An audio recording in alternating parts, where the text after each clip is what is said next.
Take மேனேஜரை பயன்படுத்தி schema markup எப்படி நம்ம பேஜஸில் இம்ப்ளிமெண்ட் பண்ணலாம் பார்க்கலாம். இப்போ டேக் கான்ஃபிகரேஷன் கிளிக் பண்ணுங்கள், கஸ்டம் HTML கிளிக் பண்ணுங்கள், காப்பி பண்ணி பேஸ்ட் பண்ணுங்கள். அது கீழே வந்து ட்ரிகரிங் பண்ணுங்கள், ஆட் பண்ணுங்கள். ட்ரிகர் கான்ஃபிகரேஷன் கிளிக் பண்ணி பேஜ் வியூவை கிளிக் பண்ணுங்கள். பேஜ் யூஆரை செலக்ட் பண்ணி எந்த பேஜஸில் யூஆர்எல் வரணும்னு நினைக்கிறீங்களோ அந்த பேஜோட யூஆர்எலை காப்பி பண்ணிங்க, பேஸ்ட் பண்ணுங்கள், அப்புறம் சேவ் பண்ணுங்கள்.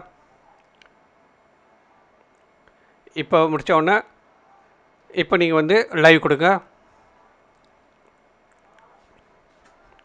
சப்மிட் பண்ணிட்டு அதையும் சேவ் பண்ணி பப்ளிஷ் கொடுத்துருங்க. இப்போ ட்ரிகர் ஆகிடுச்சு. இப்போ நீங்கள் உங்கள் சைட்டை நீங்கள் வெரிஃபிகேஷன் பண்ணலாம். இப்போ கோடு வந்து ப்ளேஸ் ஆகிடுச்சு. இப்போ நீங்கள் வந்து டேக் மேனேஜர் க்ரோம் ப்ரௌசர் மூலமாக நீங்கள் செக் பண்ணிக்கலாம். சர்ச் கன்சோல்லே நீங்கள் செக் பண்ணிங்கன்னா உங்களுக்கு டிடெக்ட் ஆகிடும். இவ்வளோ தாங்க ஸ்கீமா மார்க்கப் போகிறதுக்கு.